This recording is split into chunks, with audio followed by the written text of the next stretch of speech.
Salut à tous, comment qu'ils vont les fans de rétro? Vous êtes bien sur Rétro Solide les amis. Aujourd'hui, on va se faire une vidéo review sur jeu terminé. Ça fait un moment que j'ai pas proposé de review en fait sur la chaîne. Parce que j'ai été occupé et il faut trouver le temps de jouer pour finir les jeux. Donc voilà, mais aujourd'hui, voilà, on va se faire une petite review. Vous le voyez, il est juste ici au centre. On va parler dinosaures, on va parler PlayStation, on va parler Dino Crisis. Et ce que je vous propose, c'est qu'on fonce droit dans la jungle après le générique.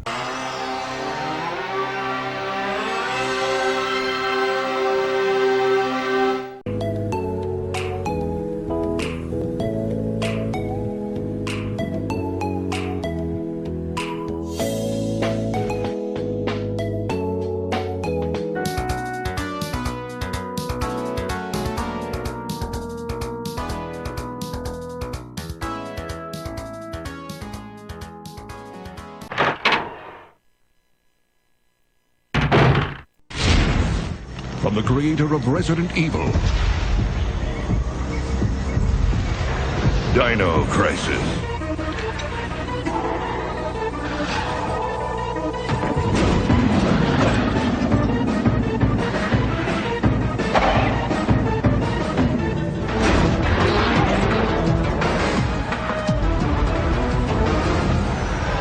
Dino Crisis. Alors les amis, vous êtes prêts à chasser du dinosaure? Bon, trêve de plaisanterie. On va se faire une petite remise en contexte, puisque en fin de compte, j'ai mis ces 3 titres derrière moi, car ils ont la particularité, du moins sur l'année japonaise, 1999, en fait, Capcom nous a gratifié de sortir ces 3 titres sur l'année 99. Quand on y pense, on se dit que c'est quand même assez fou, rétrospectivement, puisque voilà, on a vraiment 3 jeux cultes, 3 bangers, donc Dino Crisis, que l'on va parler incessamment sous peu, Resident Evil 3 Nemesis et Resident Evil Code Veronica sur la Dreamcast.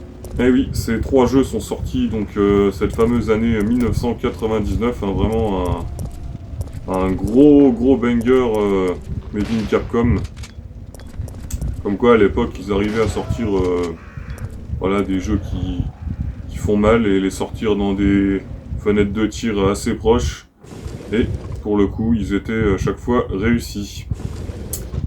Alors en ce qui me concerne, vous le savez, d'ailleurs je vais vous remettre le lien ici normalement. Je suis un gros fan de Resident Evil, donc vous aurez le lien de ma vidéo sur mon top 10 RE que j'ai sorti il n'y a pas longtemps. Et vous voyez derrière moi, il y a le Nemesis. Et donc, en 1999 et en 2000, le voici donc, là je vous le présente dans sa version PlayStation japonaise.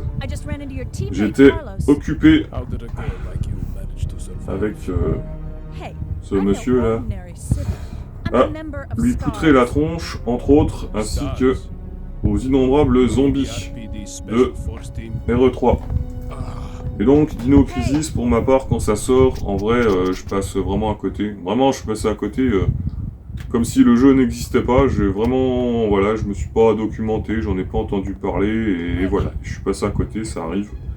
Quelques années plus tard, j'ai un pote qui, lui,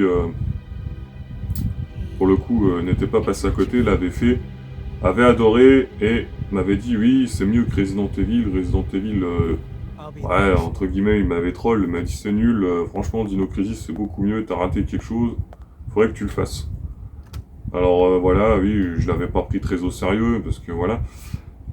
Et finalement, je m'étais dit quelques années après, quand je me suis mis à la collection, je me suis dit, c'est vrai, je m'étais renseigné, je me suis dit, ouais, Dino Crisis, voilà, il a tout pour me plaire, il emprunte la formule RE, donc c'est un survival horror, Dino Crisis, avec des décors fixes et des plans fixes de caméra, avec notre perso en 3D, avec les bonnes vieilles commandes tank, et on évolue donc de cette manière. Donc il y a vraiment l'ADN Resident Evil, puisque le producteur de Dino Crisis, c'est Shinji Mikami, le papa de RE, donc Donc ce papier, il avait tout pour me plaire, sauf qu'à la place d'avoir des zombies, bah, il y a des dinosaures qui veulent juste nous trancher en deux et nous bouffer. Donc voilà, ça c'est un peu le décor.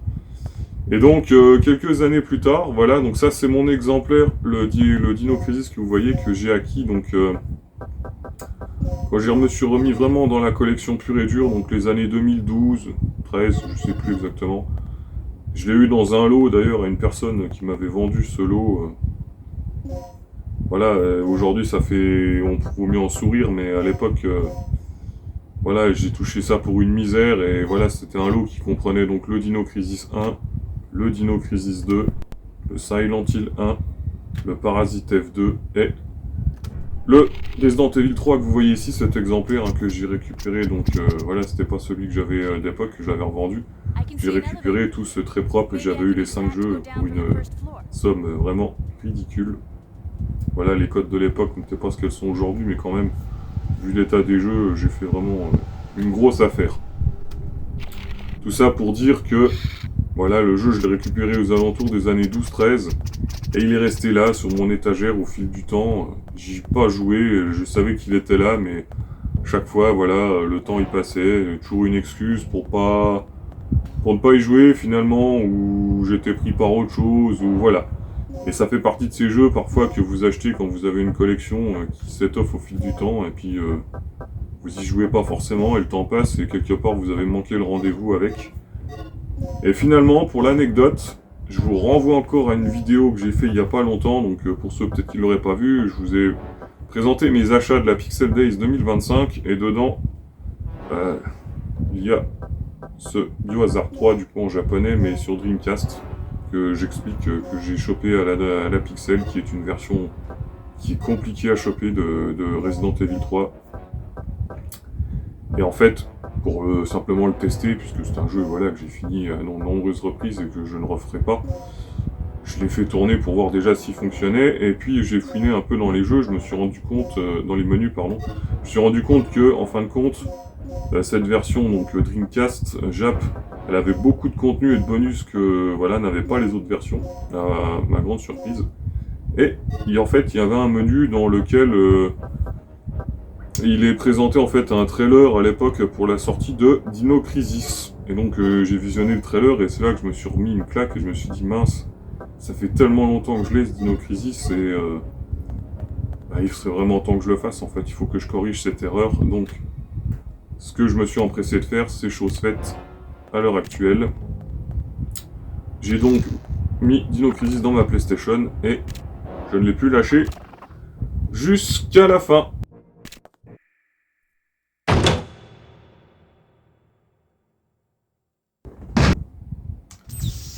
Alors, Dino Crisis, comme je l'ai dit, hein, ça emprunte vraiment, c'est l'enveloppe Resident Evil à l'ancienne. Mais force est de constater qu'il a quand même vraiment son identité pure. Il y a plein de petites mécaniques de gameplay qui sont ajoutées, qui surprennent au début en fin de compte quand on est habitué à la formule de base.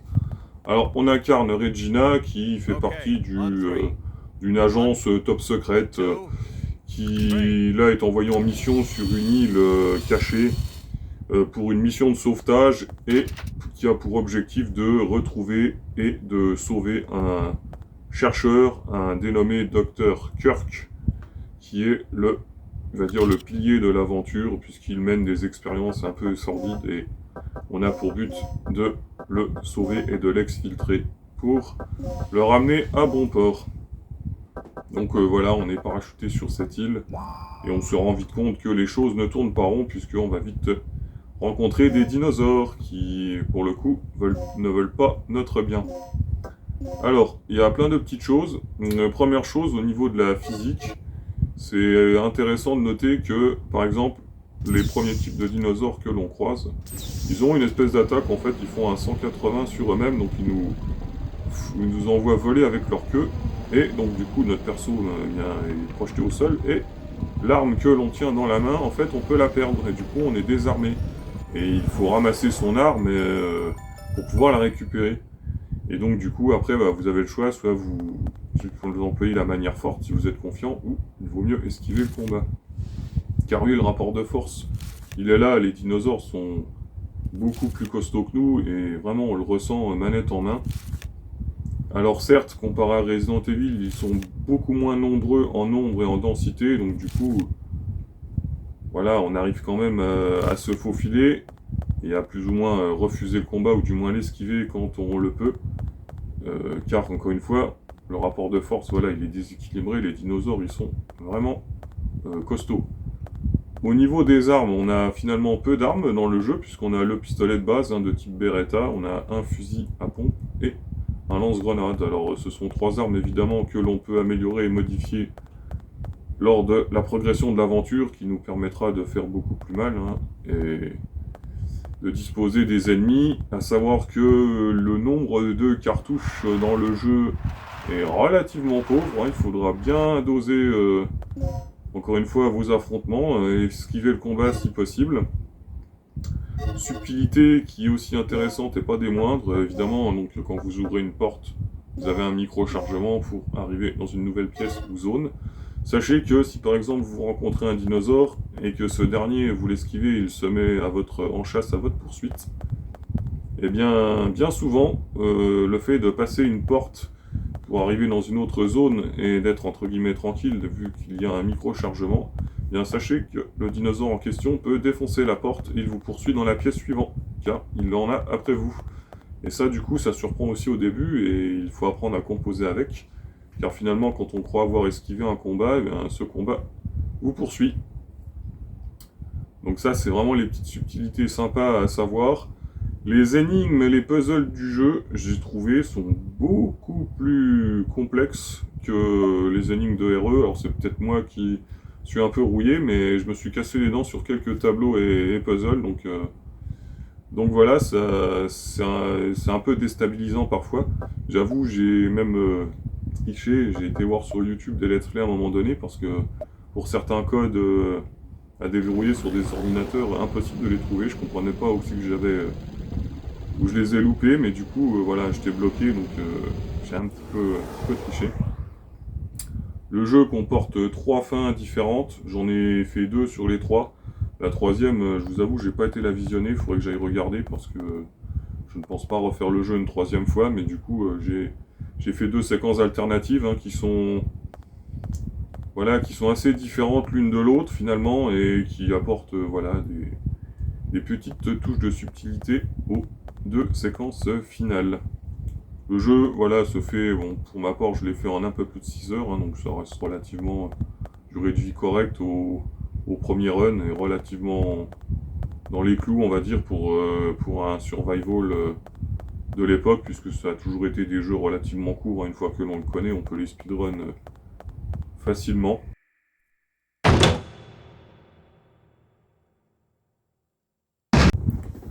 D'un point de vue scénario, bon, voilà, on reste dans du survival avec des dinos, donc un petit côté, on va dire, nanardesque quand même, mais c'est assumé comme d'habitude dans ce registre. Néanmoins, lors de la progression de l'histoire, on va nous expliquer le pourquoi du comment des dinos sont apparus à notre époque. Ça a au moins le mérite d'être là. En ce qui concerne le jeu, en fin de compte, en lui-même, voilà, moi j'ai passé un bon moment dessus. Dès que j'ai lancé le jeu, j'ai fait une petite demi-heure comme ça, et j'ai directement accroché. Et je voulais juste continuer et progresser et voir le dénouement de cette aventure, puisque ce jeu, finalement, donc en version PlayStation, il est également aussi disponible sur Dreamcast. C'est le premier jeu PS1 que je finis depuis au moins 20 ans, en fin de compte, puisque la PlayStation, c'est une console que j'ai eue en étant adolescent, j'y ai passé beaucoup de temps dessus, beaucoup d'heures. Donc naturellement, aujourd'hui, quand je suis dans ma collection, la PS1, je la mets de côté en fait, parce que j'ai envie de découvrir des choses que je n'ai pas forcément connues à l'époque, ou très peu. Donc voilà, la PS1, j'y joue très rarement. Et au moins, ce Dino Crisis, franchement, il a le mérite d'être là et de m'avoir fait revenir justement sur PlayStation, et d'avoir passé un super moment en fin de compte, dans une formule que j'aime beaucoup. Ça tombe bien, je possède le second épisode, donc je le ferai à un moment donné. Bon, je vais éviter d'attendre 10-15 ans ce coup-ci, mais Mais je le ferai, c'est sûr, je le ferai à un moment donné, car voilà, j'ai beaucoup aimé ce Dino Crisis. Voilà les amis, c'est la fin de la vidéo. Ne peux que vous conseiller de le faire, ce Dino Crisis, si vous l'avez jamais fait. Vraiment, vous passerez un bon moment. Et moi, je vous dis à la semaine prochaine. C'était Rétro Solide. Ciao. What's going on? Snake?